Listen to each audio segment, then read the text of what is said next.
Good morning. Question fourth करते हैं अपन 13.2 का। डॉट प्रोडक्ट पढ़ रहे थे हम।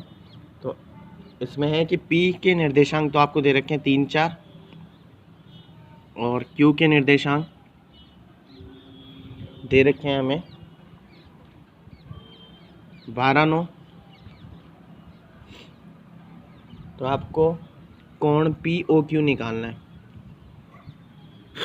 कोण POQ, तो POQ कोण हमें निकालना है। तो POQ अपन कैसे निकालेंगे, ध्यान देना। इसको मान लेते हैं अपन थीटा। माना कोण POQ है थीटा के बराबर। अब एक बार के लिए चित्र बनाते हैं अपन रफ में। जैसे ये बना लिया मैंने POQ। यहाँ पर O जो है वो मूल बिंदु है। साफ बोल रहा है कि O मूल बिंदु है, तो O के निर्देशांक होंगे 0, 0। अब देखो, आप छोटी क्लास से पढ़ते आ रहे हो कि जो भी कोण आपको निकालना है, कोण आपको निकालना POQ। तो POQ में बीच में O है, तो कोण O पर बनता हुआ माना जाएगा। ठीक है, कोण किस पर बनता हुआ माना जाएगा? O पर। जो कोण में बीच में होता है उस पर।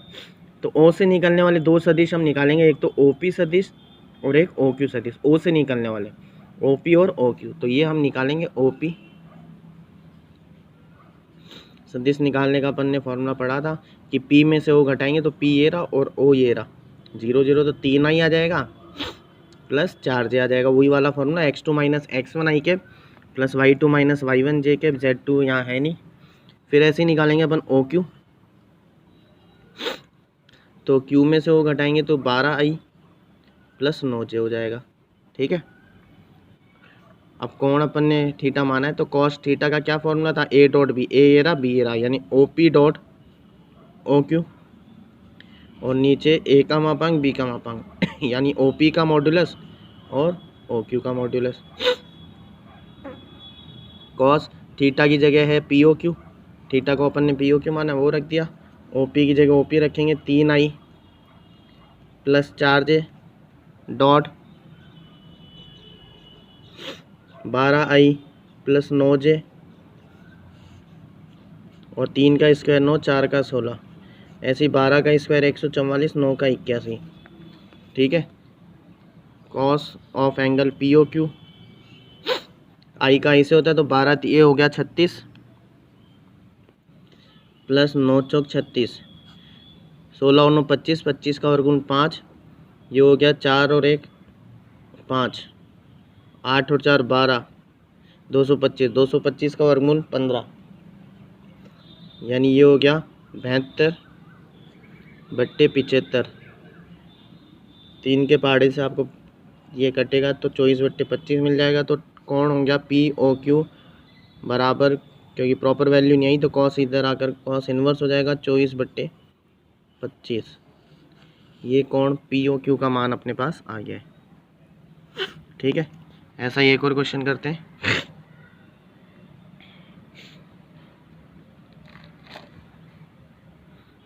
इसी का प्रश्न नंबर 8। आपको दे रखा है modulus of A plus B बराबर है modulus of A minus B. A plus B का परिमाण A माइनस बी के परिमाण के बराबर है। तो prove that A and B are mutually perpendicular to each other. तो सिद्ध कीजिए A और B एक दूसरे के लंबवत हैं। तो कैसे सिद्ध करेंगे? ये देखो, मॉड्यूलस दे रखा है। तो अपन ने बात की थी कि जब भी आपको मॉड्यूलस दे, यानी मापांक दे, परिमाण दे, उसका मापांक दे, तो किसी भी सदिश के मापांक का स्क्वायर उसका उसी से डॉट प्रोडक्ट होता है। ये फॉर्मूला पढ़ा था अपन ने। तो ये यहाँ पर लगाएंगे, दोनों तरफ अपन ने स्क्वायर कर दिया। तो A प्लस बी और A माइनस बी, इस पर भी स्क्वायर लगा दिया। तो ये हो जाएगा इसका इसी से डॉट, यानी A plus B dot A plus B बराबर A minus B dot A minus B. अब A का A से डॉट करेंगे अपन, तो ये होगा, ध्यान देना, A डॉट A। फिर A का करेंगे B से, तो A डॉट B। फिर करेंगे B का A से, तो B डॉट A। फिर करेंगे B का B से, तो B dot B। Same A dot A minus A dot B minus B dot A minus minus B dot plus होके बी डॉट बी हो गया। ए डॉट ए होता है ए स्क्वायर, डॉट प्रोडक्ट कॉम्यूटेटिव होता है तो इसको भी अपन लिख सकते हैं ए डॉट बी, और बी डॉट ए को अपन लिख सकते हैं ए डॉट बी, क्योंकि कॉम्यूटेटिव होता है, क्रम विनिमय होता है। बी डॉट बी हो गया बी का स्क्वायर, ये ए का स्क्वायर, ये ए डॉट बी, और कॉम्यूटेटिव होता है, क्रम विनिमय होता है, तो बी डॉट ए को भी ए डॉट बी लिख दिया, और बी का स्क्वायर, ए का स्क्वायर कैंसिल, बी का square cancel. A dot B यहाँ 2 बार हो गया, 2 ए डॉट बी, इधर माइनस के 2 बार हो गया, -2 टाइम्स ए डॉट बी, ठीक है। ये माइनस का इधर आकर ऐड होकर 4 बार हो गया ए डॉट बी,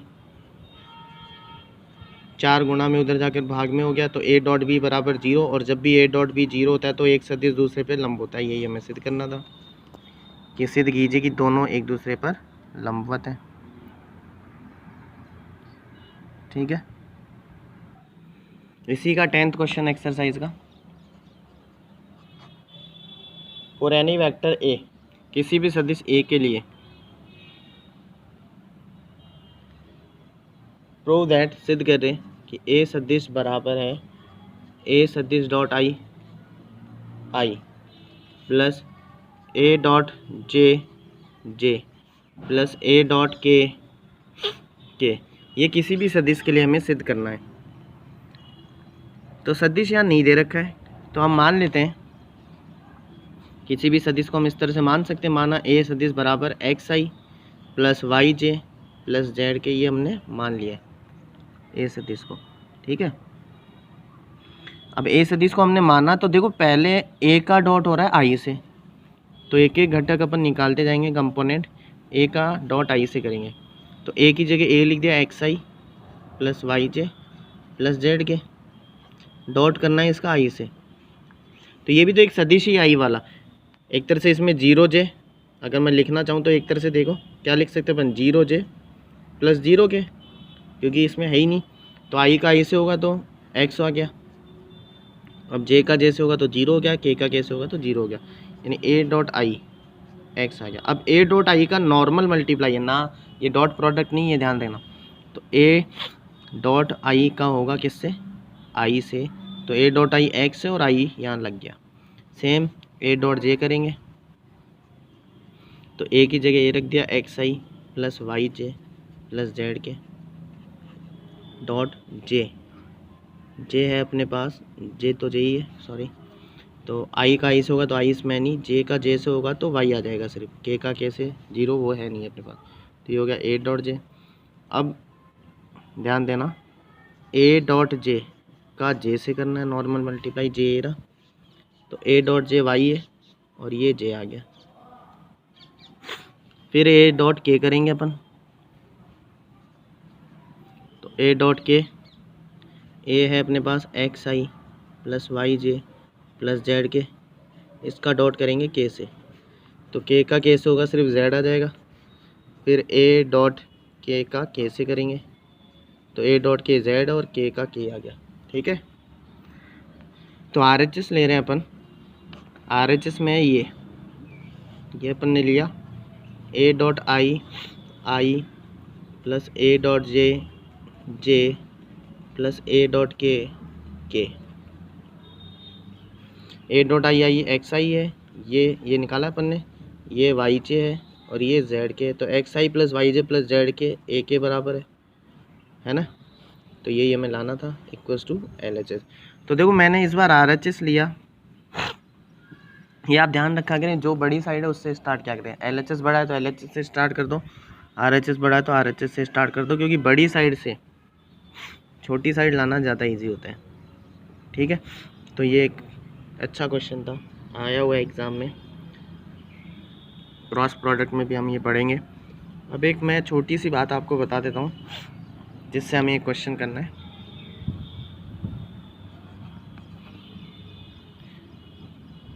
सदिशों का त्रिभुज योग नियम,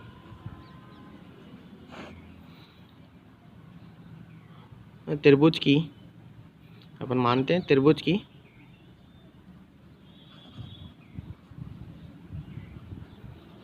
3 भुजाओं के सदिश दे रखे, 3 भुजाएं होती है अपन के पास त्रिभुज में, 3 भुजाओं के स्थिति सदिश दे रखे। भुजाओं के बोल रहा हूँ मैं, शीर्षों के नहीं बोल रहा।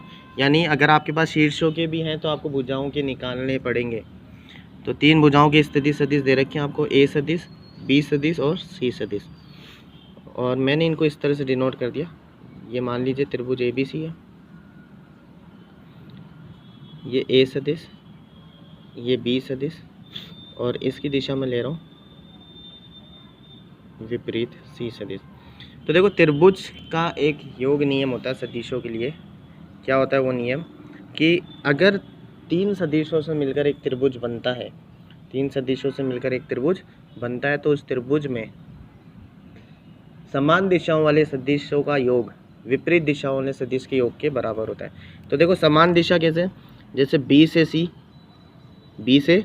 सी दिशा में सदिश है ए, फिर यहीं से समान दिशा है ना, देखो इसकी दिशा इस तरह से है तो इसकी भी उसी तरह से जा रही है, तो सी से ए में बी हो गया। अब इसकी भी इसी तरह से होनी चाहिए थी, लेकिन क्योंकि ये इधर है ये इधर है, तो इसकी भी इधर ही होनी चाहिए थी, लेकिन इसकी विपरीत दिशा में है, तो ये इसके योग के बराबर हो जाएगा जो विपरीत दिशा में है। ठीक है, वैसे हम इसको कैसे लिख सकते हैं, इसकी दिशा बी से सी यानी बी सी सदिश, इसकी है सी से ए यानी सी ए सदिश, बराबर किसके होगा, बी से ए के, इस दिशा के। अगर इनको आप चेंज करना चाहो तो बी सी सदिश प्लस सी ए सदिश, इसको चेंज करके आप ए बी सदिश लिख सकते हो, तो माइनस आ जाएगा, मतलब बी ए को माइनस ए भी लिख सकते हो। तो ये होता है सदिशों का त्रिभुज योग नियम। कहने का मतलब कि अगर 2 सदिश समान दिशा में है तो उसका योग, उनका योग विपरीत दिशा वाले सदिश के योग के बराबर होता है। यानी ए और बी समान दिशा में थे तो सी के बराबर हो जाएगा। ठीक है, इसकी हेल्प से हम एक क्वेश्चन करेंगे। ये सदिश का त्रिभुज योग नियम होता है, समान दिशाओं वाले सदिशों का योग विपरीत दिशा वाले सदिश के बराबर हो गया। अभी करते हैं इससे क्वेश्चन, इसी एक्सरसाइज का लास्ट।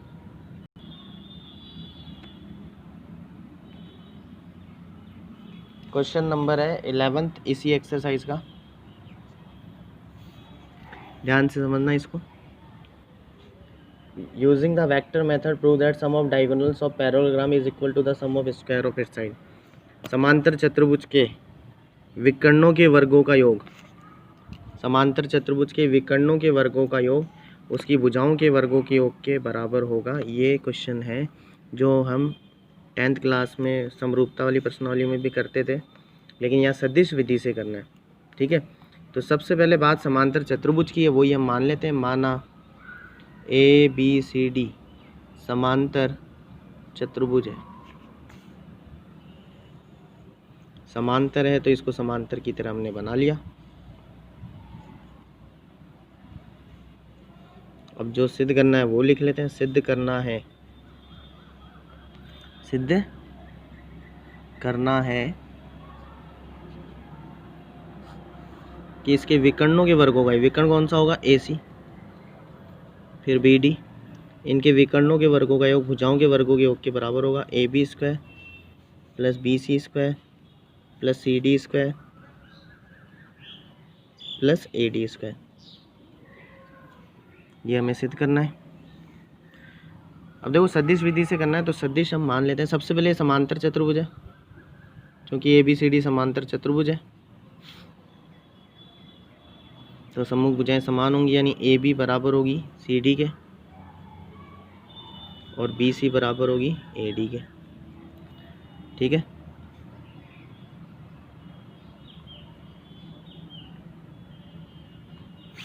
आपकी इच्छा हो सदिश मान सकते हो, आपकी इच्छा हो डायरेक्ट कर सकते हो, जैसे भी आपकी इच्छा हो। तो मैं सदिश मान लेता हूँ। माना ए बी सदिश है ए के बराबर, ये मैंने मान लिया, और बी सी है बी के बराबर। ए बी को मैंने ए माना, बी सी को मैंने बी माना। ठीक है, अब ए बी ए है तो सी डी भी ए होगा, और बी सी बी है तो ए डी भी बी होगा, क्योंकि समांतर चतुर्भुज है। ठीक है, ये इसका विकर्ण हो गया ए से सी, ध्यान देना दिशा मैंने ए से सी ली और ये इसका विकर्ण हो गया बी से डी। ठीक है, अब त्रिभुज अपन ले रहे हैं ए बी सी। त्रिभुज ए बी सी को अगर आप देखोगे ध्यान से, जो अभी मैंने नियम पढ़ाया था आपको, 3 सदिशों का त्रिभुज योग नियम, तो ध्यान देखना ए बी सी त्रिभुज में ए से बी दिशा ये है, बी से सी दिशा ये है, लेकिन सी से ए ऐसे नहीं दे रखी, ये विपरीत है। देखो ये इस तरफ है, ये इस तरफ, तो ये इस तरफ होनी चाहिए थी लेकिन ये विपरीत है। तो हमने क्या पढ़ा था कि समान दिशाओं वाले सदिशों का योग या भुजाओं का योग विपरीत दिशा वाली भुजा के योग के बराबर होगा। यानी ए से बी प्लस बी से सी बराबर होगा ए से सी के। साइड में आप लिख देना सदिशों का त्रिभुज योग नियम, सदिशों का त्रिभुज योग नियम। अब ए बी है ए के बराबर, बी सी है बी के बराबर और ए सी हमारे पास नहीं है, तो ए सी को ए सी हमने रहने दिया। ठीक है, अब ये तो पहला विकर्ण आ गया ए सी। अब बी डी विकर्ण भी चाहिए, तो ये त्रिभुज ले रहे हैं, त्रिभुज ए बी डी में। त्रिभुज ए बी डी को अगर आप देखो, त्रिभुज ए बी डी में अगर हम देखेंगे तो देखो ये इस तरफ है, ये इस तरफ है, यानी इसकी दिशा इधर है, इसकी दिशा इधर है, लेकिन इसकी विपरीत है। क्योंकि इसकी अगर इस तरफ से चलते अपन, ये इधर गया, ये भी इस तरफ गया, तो ये इस तरफ आना चाहिए था इस तरह से, लेकिन ये विपरीत हो गया। तो इसका और इसका योग इसके बराबर होगा, यानी ए बी सदिश प्लस बी डी सदिश बराबर होगा किसके, विपरीत वाली ए डी सदिश के। दिशा ए से डी है। अब हमें तो विकर्ण चाहिए ना, विकर्ण कौन है, बी डी, तो बी डी को इधर ही रोक लेंगे। ए डी प्लस का ए बी उधर जाकर माइनस का ए बी हो गया। बी डी बराबर ए डी है अपने पास, ए से डी है बी और ए से बी है ए, तो इसको भी इसी तरह से लिख लेते हैं। ए सी बराबर बी प्लस है, ए प्लस बी हो या बी प्लस हो, ये पहली ये दूसरी। ठीक है, और अपन कर देते हैं क्योंकि हमें इनकी भुजाओं के वर्गों का योग चाहिए। ध्यान देना मैंने आपको बता रखा है कि जैसे ए सी स्क्वायर लिखूँ चाहे ए सी स्क्वायर लिखूँ एक ही बात है, यानी चाहे ए सदिश का मापांक स्क्वायर लिखूँ चाहे ए स्क्वायर लिखूँ वो एक ही बात है। ठीक है, तो 1 व 2 का वर्ग करके जोड़ने पर, क्योंकि हमें वर्ग चाहिए,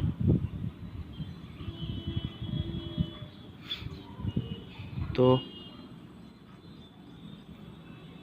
ए C square plus B D square B plus A का square plus B minus A का स्क्वायर। इसको आप चाहो तो ए सी स्क्वायर लिख सकते हो, इसको बी डी स्क्वायर लिख सकते हो, बता ही रखा है मैंने।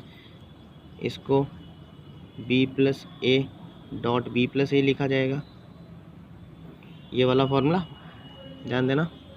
ये सब एक ही चीज़ें, ए स्क्वायर ए डॉट ए तीनों सेम है। तो मैंने इधर तो ऐसे लिख दिया सीधा, और इधर क्योंकि स्क्वायर है मापांक का तो वो डॉट प्रोडक्ट के बराबर होगा, B minus A dot B minus A. इधर ए सी स्क्वायर चल रहा है प्लस बी डी स्क्वायर। अब बी का डॉट बी से, बी का डॉट ए से, ए का डॉट बी से, ए का डॉट ए से, बी का डॉट बी से, ये मल्टीप्लाई कर रहे हैं हम डॉट प्रोडक्ट, बी का डॉट ए से, ए का डॉट बी से, माइनस माइनस प्लस ए का डॉट ए से। ठीक है, ये A C square plus B D square, B dot B होता है आपको पता है B square, B dot A dot B commutative है तो 2 टाइम्स ए डॉट बी हो गया,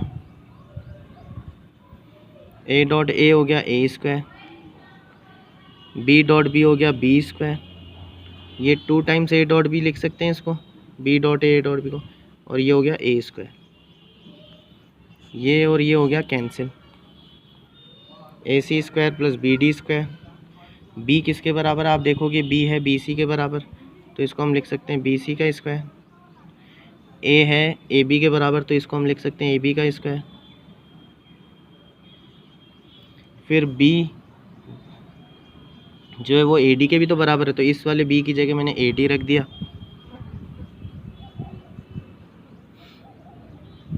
और ए डी सी के बराबर, तो इस वाले की जगह डी सी रख दिया। A C square plus B D square, ये बी सी स्क्वायर हो जाएगा, ये ए बी स्क्वायर हो जाएगा, ये ए डी स्क्वायर हो जाएगा, और ये डी सी स्क्वायर हो जाएगा। यही हमें सिद्ध करना था। तो ये बहुत अच्छा क्वेश्चन है, करना इसको आप लोग एक बार ज़रूर।